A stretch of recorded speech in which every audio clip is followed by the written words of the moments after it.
अस्सलाम वालेकुम स्टूडेंट्स। आज हमने पढ़ना है effects of water and dietary fibre. अगर वाटर और डाइटरी फाइबर की बात करें तो दोनों न्यूट्रिएंट्स नहीं हैं, ठीक है। Both dietary fibre and water are not nutrients, mean के दोनों सोर्स ऑफ एनर्जी नहीं हैं, लेकिन इसके अलावा भी ये बहुत इंपॉर्टेंट फंक्शन हमारी बॉडी में परफॉर्म करते हैं। जितनी भी हमारी लाइफ एक्टिविटीज़ होती हैं उनको कैरी ऑन करने के लिए हमें वाटर की ज़रूरत होती है। जो सेलुलर एक्टिविटीज़ होती हैं वो भी एक्वस मीडियम में होती हैं, मीने उन्हें वाटर रिक्वायर्ड होता है। उसके अलावा अगर डाइटरी फाइबर्स की बात करें तो डाइटरी फाइबर्स जो होते हैं सोर्स ऑफ एनर्जी नहीं होते, लेकिन ये हमारी बॉडी में बहुत इंपॉर्टेंट फंक्शन प्ले कर रहे होते हैं। जैसे कोलेस्ट्रॉल लेवल कंट्रोल करते हैं, कॉन्स्टिपेशन से रिलीफ देते हैं। तो ऐसी एक्टिविटीज़ जो डाइटरी फाइबर परफॉर्म करते हैं वो भी बहुत इंपॉर्टेंट है। Strictly speaking, water and dietary fibers are not considered as nutrients. As a nutrient इनको कंसिडर नहीं किया जाता, मीन कि ये सोर्स ऑफ एनर्जी नहीं है, एनर्जी प्रोवाइड नहीं करते, but they do play important role in life. लेकिन इसके अलावा ये लाइफ एक्टिविटीज़ में लाइफ में बहुत इंपॉर्टेंट रोल प्ले करते हैं। अब देखते हैं वो कौन सा इंपॉर्टेंट रोल है जो ये प्ले कर रहे होते हैं। जैसे वाटर की सबसे पहले बात करें, approximately 60% of the adult human body is composed of water. 60% human body किससे बनी होती है? वाटर से बनी होती है। हमारी बॉडी का जो 60% वेट होता है वो वाटर का होता है। Nearly all life sustaining chemical reactions require an aqueous environment. Life sustaining mean के ऐसे रिएक्शन जो लाइफ को सपोर्ट करते हैं, मीन के जो हमारी एक्टिविटीज़ को कैरी ऑन करते हैं, जिससे लाइफ प्रोसेस कैरी ऑन हो रहा होता है, ठीक है। तो लाइफ सस्टेनिंग केमिकल रिएक्शंस को रिक्वायर्ड होता है एक्वस इन्वायरमेंट, मीन के वाटरी इन्वायरमेंट। जितने भी केमिकल रिएक्शंस होते हैं वो in the presence of water होते हैं, एक्वस इन्वायरमेंट में हो रहे होते हैं। Water also function as the environment in which water soluble food stuff is absorbed in the intestines and waste product are eliminated in urine.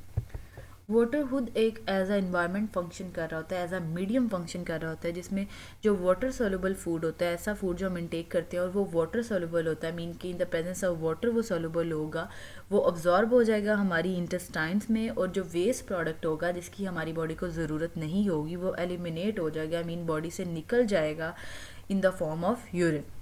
Another essential role of water is to maintain body temperature through evaporation as in sweating. उसके अलावा water का एक बहुत important role होता है temperature maintenance में, mean body temperature maintain करने में। जैसे ही इन्वायरमेंट हॉट होता है, ठीक है, आउटसाइड इन्वायरमेंट टेम्परेचर इंक्रीज होता है तो आपको स्वेटिंग होना शुरू होती है, ठीक है। लेकिन स्वेटिंग के बाद एक कूलिंग इफेक्ट होता है, तो जिसकी वजह से आपकी बॉडी का जो टेम्परेचर है वो क्या होता है? मेंटेन होता है, मीन कि जो हीट होती है वो रिलीज हो जाती है। Severe dehydration may result in cardiovascular problems.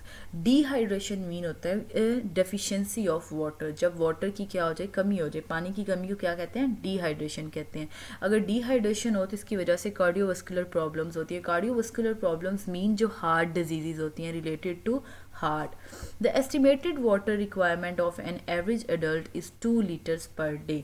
एक एवरेज अडल्ट पर्सन के लिए वाटर रिक्वायरमेंट कितनी है कि आप एक दिन में एटलीस्ट 2 लीटर्स पानी पियो, ठीक है। 2 लीटर जो वाटर है वो आपको पीना चाहिए एक दिन में।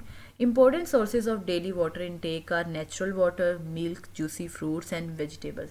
और वाटर के सोर्सेज कौन से हो सकते हैं, मीन किस तरह वाटर इनटेक कर सकते हैं? एक तो आप वाटर इनटेक करो नेचुरल वाटर, ठीक है। उसके अलावा मिल्क, उसके अलावा जूसी फ्रूट्स और वेजिटेबल्स। अब हमने बात करनी है डाइटरी फाइबर्स के बारे में। Dietary fiber, also known as the roughage, is a part of human food that is indigestible. Dietary fiber human food जो intake करते हैं उसका वो पार्ट है जो indigestible है, मीन कि जो जिसकी डाइजेशन नहीं होती, जो डाइजेस्टिबल नहीं है, जो डाइजेस्ट हमारी बॉडी नहीं कर पाती. It is found only in plant food and it moves undigested through the stomach and small intestine and into colon, ठीक है। सबसे पहले ये पाया जाता है प्लांट फूड में, मीन के जो हम वो फूड जो हम प्लांट से जैसे वेजिटेबल्स, फ्रूट्स वगैरह, ठीक है, उनमें डाइटरी फाइबर्स पाए जाएंगे प्लांट फूड में, जो प्लांट से हम फूड लेते हैं उसमें होगा। दूसरा, ये अनडाइजेस्टेड ही स्टमक से चला जाता है स्मॉल इंटेस्टाइन में और फिर वहाँ से कॉलन में, ठीक है। मीन कि ना तो इसकी स्टमक में डाइजेशन होगी, ना इसकी स्मॉल इंटेस्टाइन में होगी, और वहाँ से वो चला जाएगा कॉलन में। The insoluble dietary fibre travels quickly through small intestine. जो इनसॉल्युबल डाइटरी फाइबर्स होंगे, मीन के जो सॉल्युबल नहीं है, जो वाटर सॉल्युबल नहीं है, वो स्मॉल इंटेस्टाइन से मूव करेंगे. Its sources are wheat, bran, cereal, skins of many fruits and vegetables.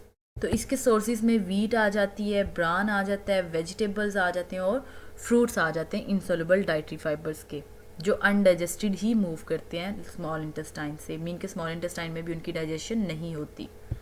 Fiber prevent the soluble dietary fiber break down as it passes through alimentary canal. Its sources are oats, beans, barley, many fruits and vegetables.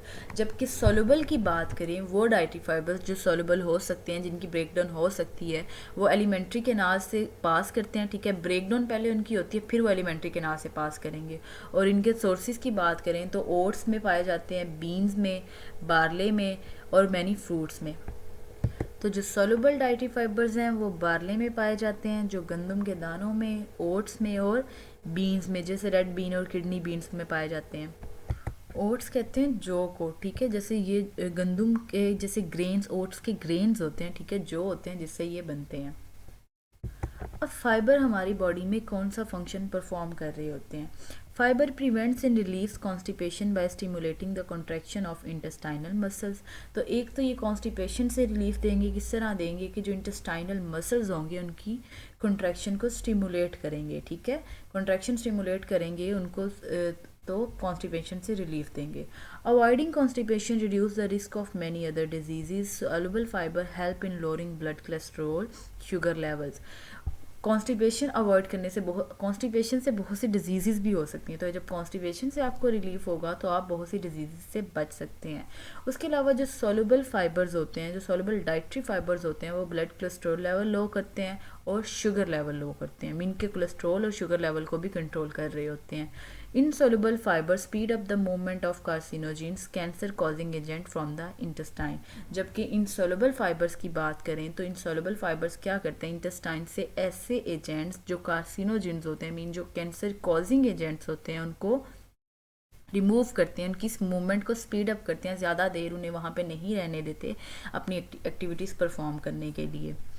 Fiber supplements such as Ispaghol husk should be used only with a physician's recommendation. Ispaghol husk आपने commonly घरों में भी use किया जाता है, Ispaghol husk, ठीक है। तो फाइबर सप्लीमेंट्स इसको as a fibre supplement consider किया जाता है। जब किसी को कॉन्स्टिपेशन होती है तो उसे भी Ispaghol दिया जाता है, ठीक है। कहते हैं कि फाइबर जो सप्लीमेंट्स है जैसे Ispaghol वगैरह है, तो इसे सिर्फ डॉक्टर की रिकमेंडेशन, फिजिशियन की रिकमेंडेशन से ही यूज़ करना चाहिए। टेकन प्रॉपरली दीज सप्लीमेंट्स में help in constipation and in lowering cholesterol level. तो कोलेस्ट्रॉल लेवल कम करने में और कॉन्स्टिपेशन से रिलीफ के लिए ये सप्लीमेंट्स यूज़ किए जाते हैं।